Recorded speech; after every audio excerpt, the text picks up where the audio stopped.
Buenos días, vamos a iniciar el tema de hoy, que es la ruptura prematura de membranas. Iniciando con los objetivos: diagnosticar y tratar en forma oportuna la ruptura prematura de membranas, disminuir la morbimortalidad materna y perinatal asociada a la ruptura prematura de membranas y ofrecer recomendaciones seguras, accesibles y eficaces para el control y tratamiento de estas pacientes. Introducción, vamos a iniciar diciendo que esta ruptura prematura de membranas se basa su importancia en la asociación de dos entidades que aumentan significativamente el riesgo materno y perinatal, que son la infección y la prematurez, ya que las membranas cumplen funciones específicas como ser la síntesis y secreción de moléculas, recepción de señales hormonales materno y fetales, participan además del inicio del trabajo de parto, también participa en la homeostasis y metabolismo del líquido amniótico y brinda una protección frente a las infecciones. Además, permite el desarrollo adecuado pulmonar y de enfermedades fetales, además que permite que se preserve la temperatura y protección contra los traumatismos.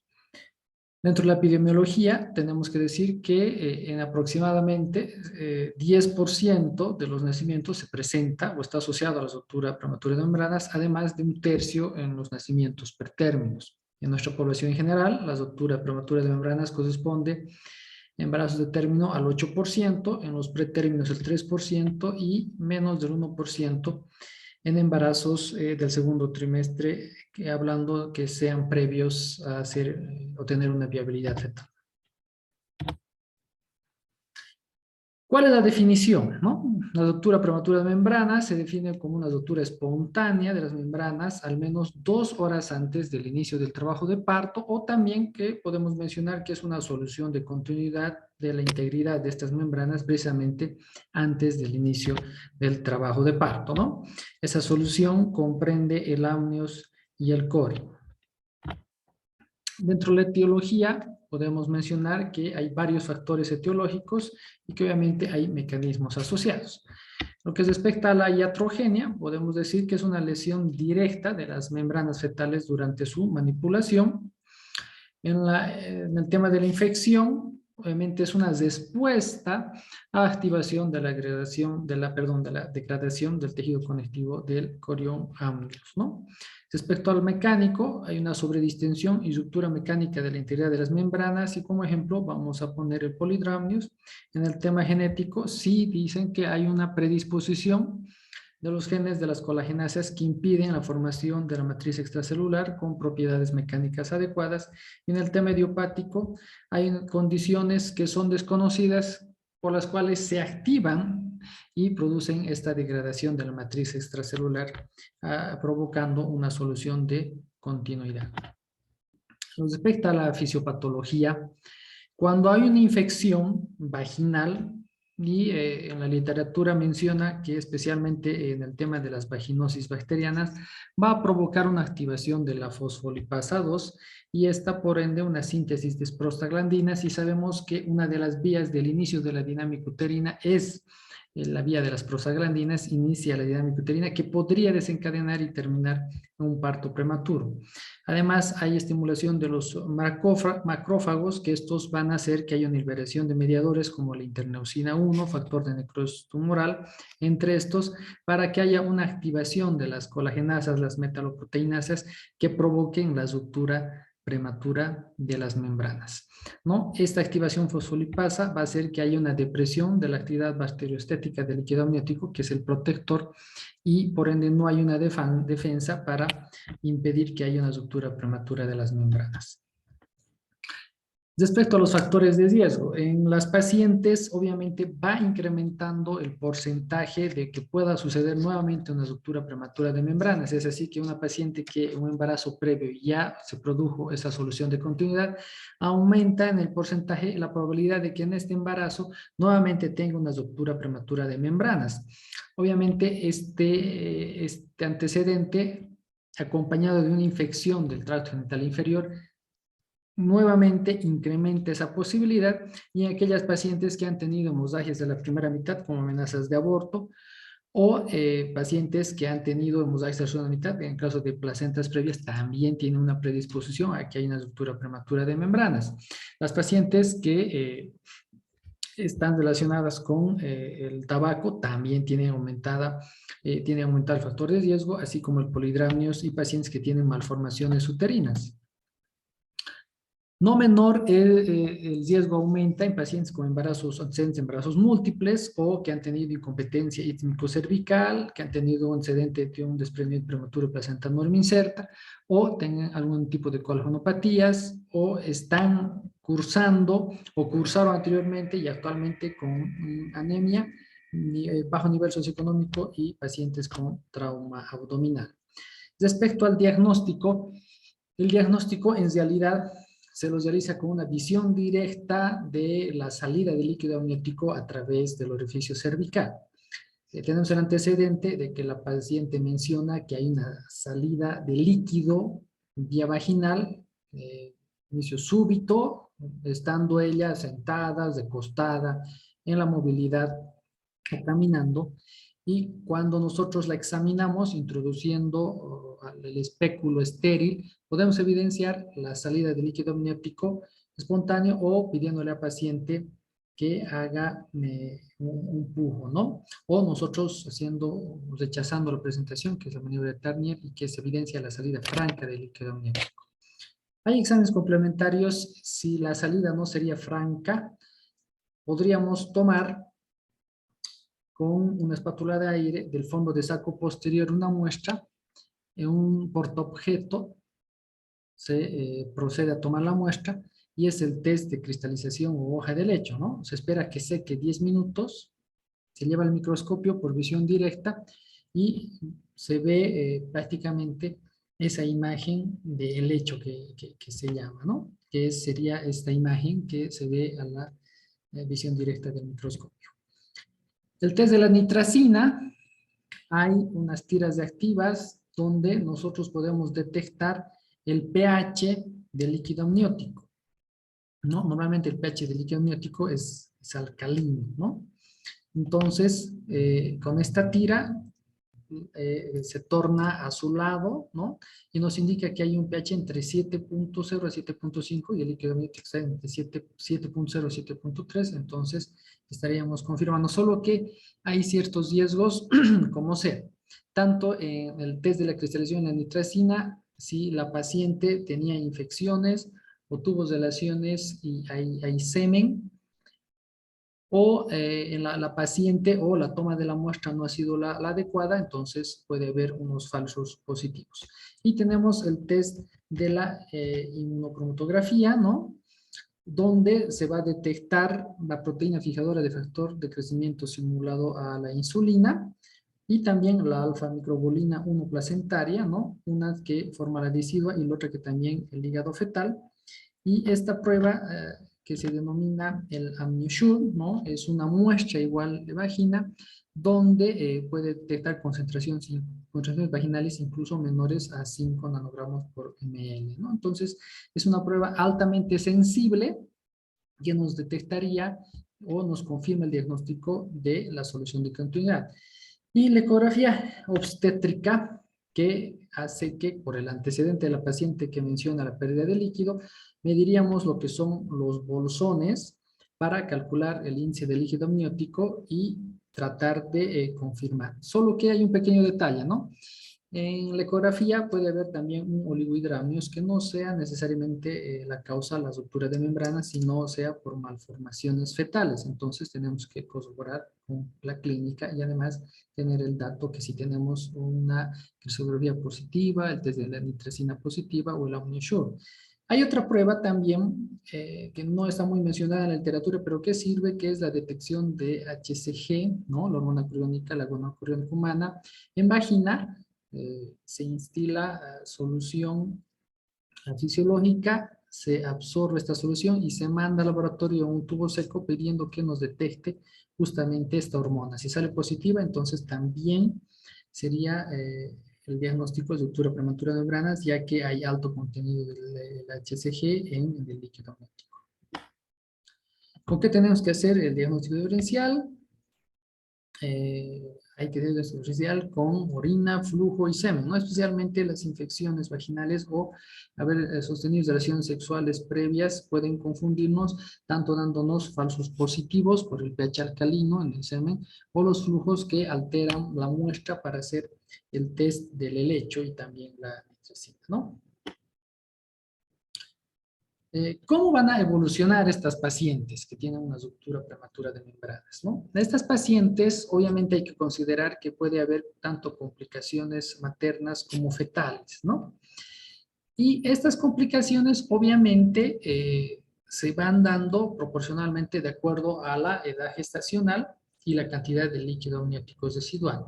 Obviamente, a menor edad gestacional, el riesgo es mayor para el producto, y a menor cantidad de líquido amniótico, también el riesgo es para el producto en relación a las complicaciones fetales. En relación a las complicaciones maternas, no nos olvidemos que esta ruptura prematura de membranas puede condicionar a que hay una infección por vía ascendente y complicar el estado general de la paciente, incluso llegando a sepsis, o después que se interrumpe el embarazo, se puede llegar a una endometritis puerperal.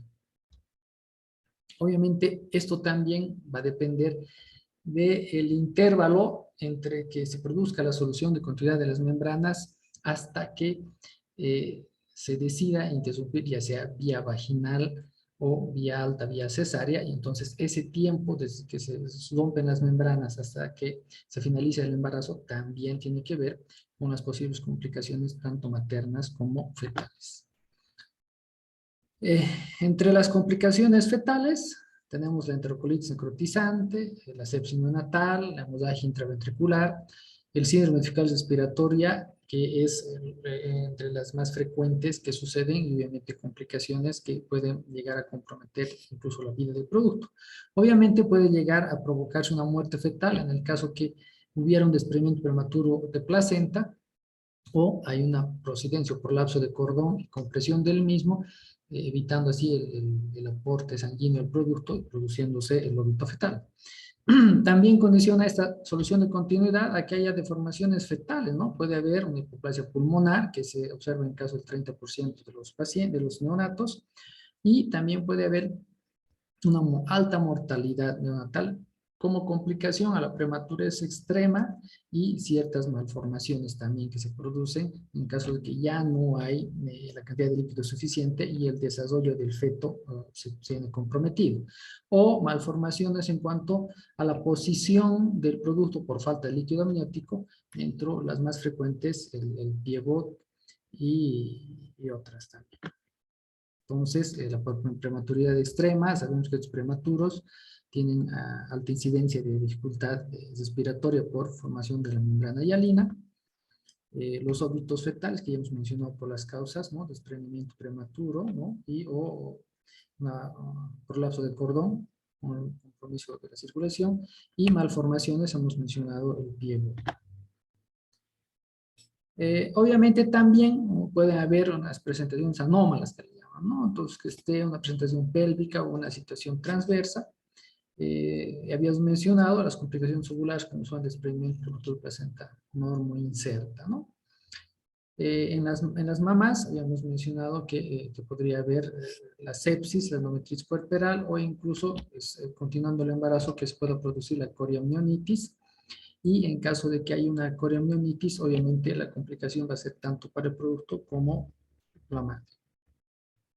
En caso de desprendimiento prematuro de placenta, en caso de, hemos dicho, el prolapso de cordón, y en caso de la coriamnionitis, que son cuando ya no hay la integridad de las membranas y los microorganismos vía ascendente se introducen provocando la infección y alteración del estado general del paciente, y esta sería una imagen de una endometritis puerperal. En el caso de la sepsis, la paciente puede tener un compromiso general, no solo del útero, el endometrio como tal, sino el tema de su estado general en la paciente.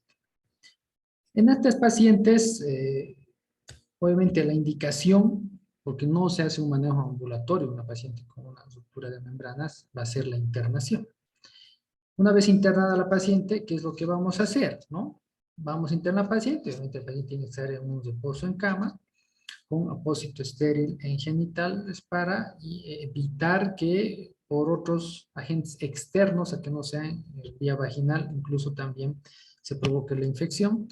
Hay que controlar el tema de la temperatura en horario, el control de la frecuencia cardíaca fetal, si hay o no la dinámica uterina en la paciente, y vamos a ver el control del líquido amniótico, vamos a ver el color, su aspecto, el olor, y obviamente vamos a hacer el laboratorio, ¿no? Vamos a hacer un laboratorio para ver especialmente la serie blanca.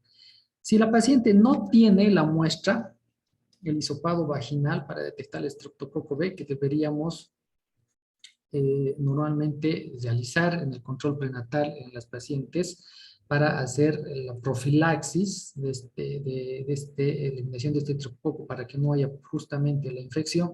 Entonces se hace en ese momento el hisopado para determinar si hay o no hay este estreptococo y obviamente como una rutina hacemos el urocultivo para determinar si hay o no hay gérmenes para poder también tratar en caso de infecciones urinarias.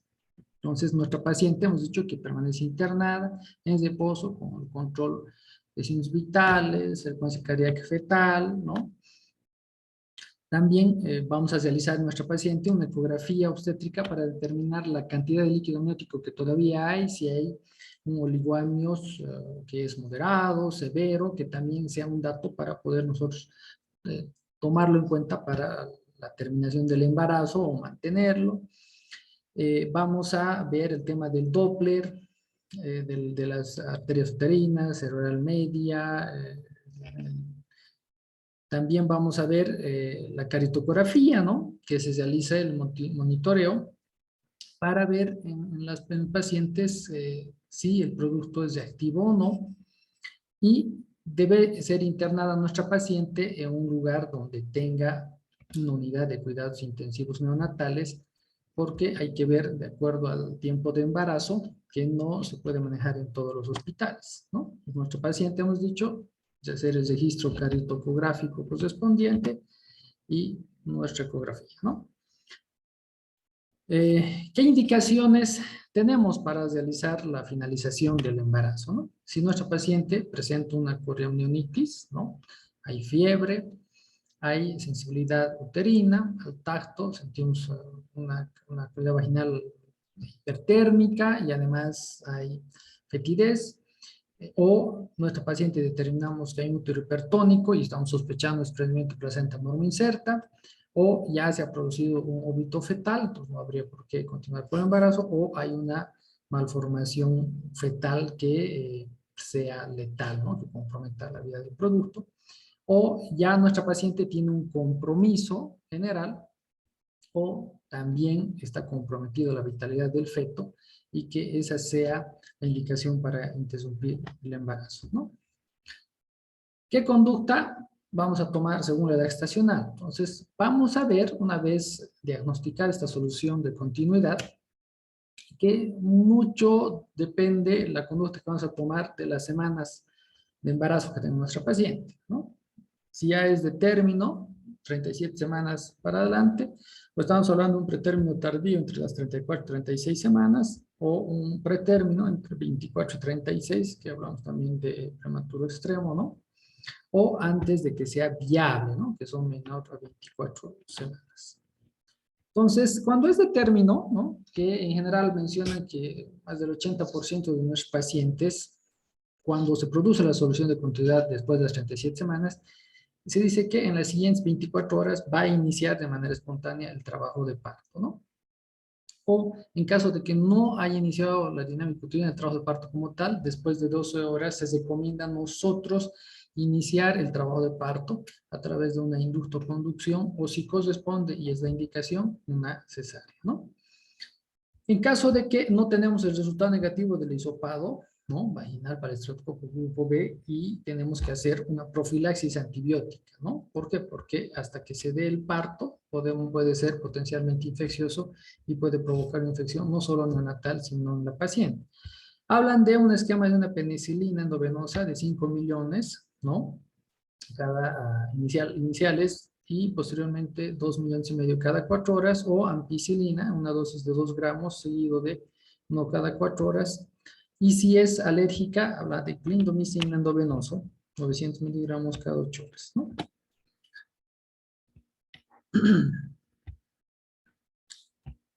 Si no tenemos el resultado negativo del hisopado, nuevamente, ¿no? Tenemos que usar el antibiótico-terapia para prevenir la infección.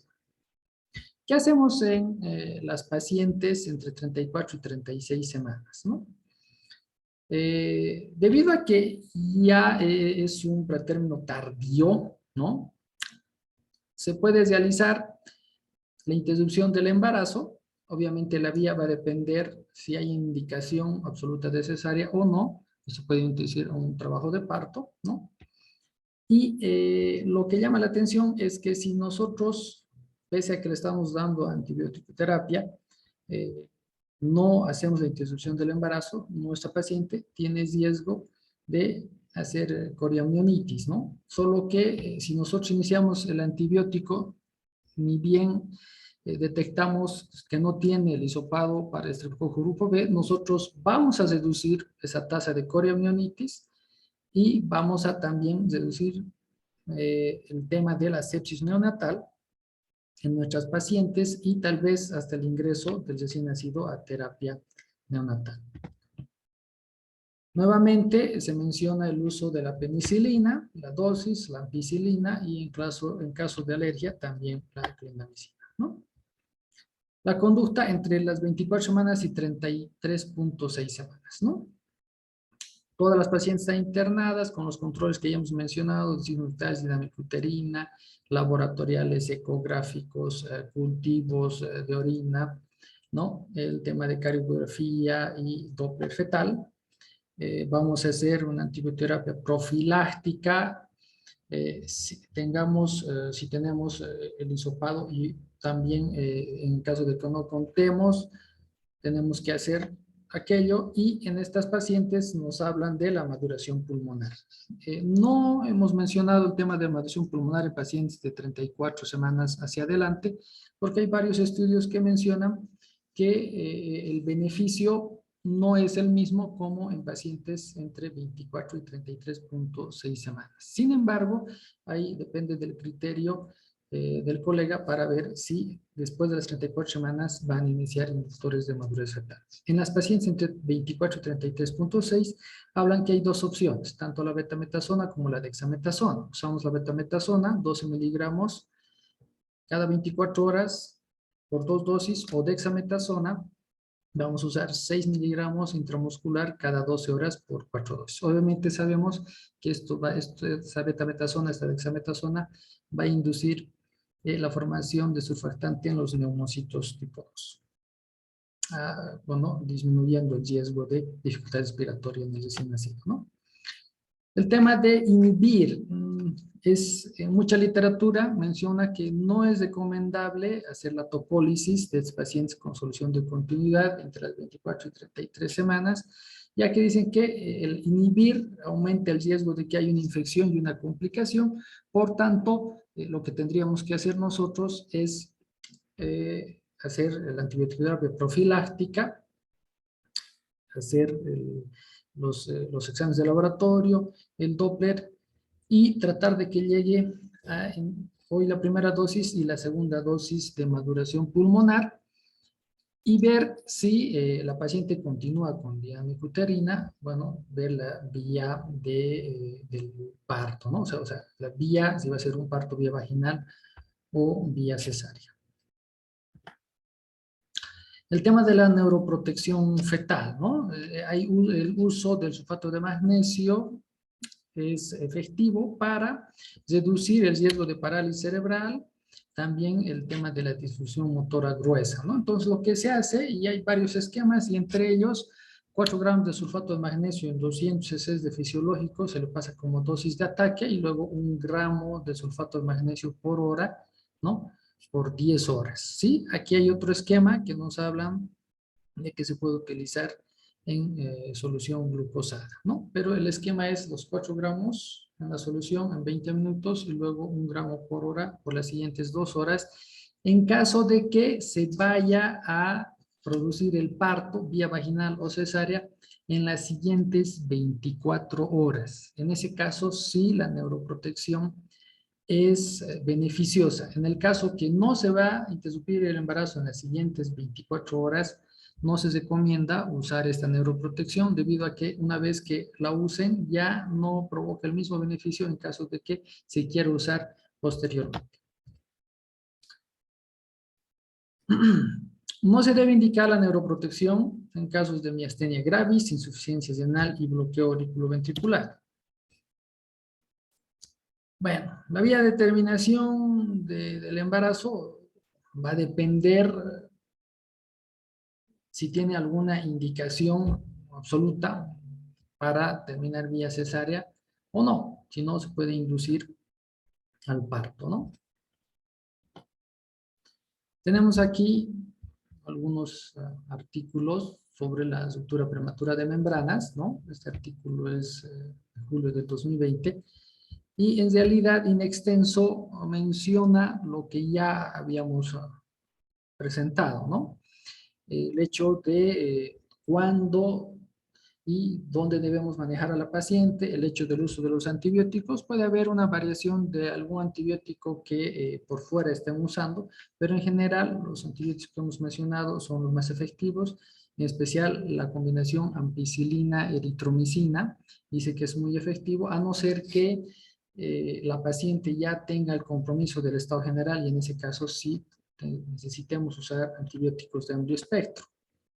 Aquí también hablan del manejo actual de la estructura prematura de membranas, ¿no?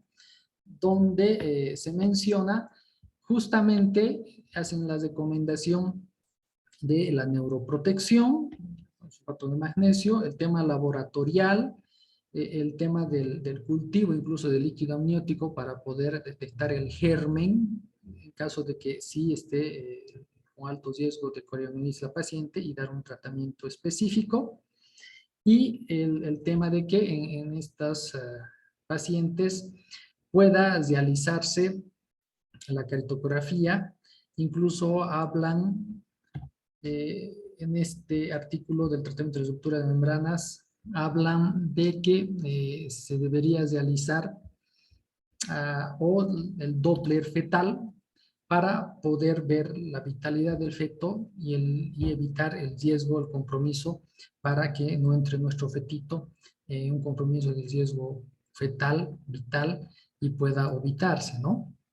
En todo caso, en estas pacientes, lo que tenemos que tomar en cuenta, que una vez que se ha detectado esta solución de continuidad de las membranas, debemos clasificarles en esos tres grupos, por encima de las 37 semanas, entre 34 y 36,6 y entre 24 y 33,6 semanas, ¿no? Obviamente, las pacientes entre 24 y 28 semanas son de difícil manejo, ¿no? Por el hecho de que en nuestro medio no tenemos la tecnología y el equipamiento necesario para poder manejar estos productos, ¿no? Tienen alto riesgo la vida de estos neonatos y por ende hay que comunicar a la familia y eso menciona todos los artículos que tenemos que comunicar a la familia el riesgo y las posibles complicaciones que puede tener, ¿no? Ahora bien, si bien no está establecido un protocolo específico por el cual no tengamos que salirnos en algunos hospitales, tenemos nosotros la literatura que nos apoya de qué manera tenemos que manejar a nuestras pacientes con ruptura prematura de membranas, ¿no? Las pacientes, si tienen la sospecha de la pérdida de líquido amniótico, inmediatamente deben acudir a un centro, a un hospital, para verificar si realmente es una ruptura prematura de membranas o no. Debido a que, por lo que ya hemos mencionado, a más horas desde la ruptura de membranas, el riesgo no solo de la vitalidad fetal, sino de la madre, se tienen comprometidos. Es la bibliografía que he consultado. Cualquier pregunta estaré presto vía WhatsApp, correo, para poder absolverlas. Gracias.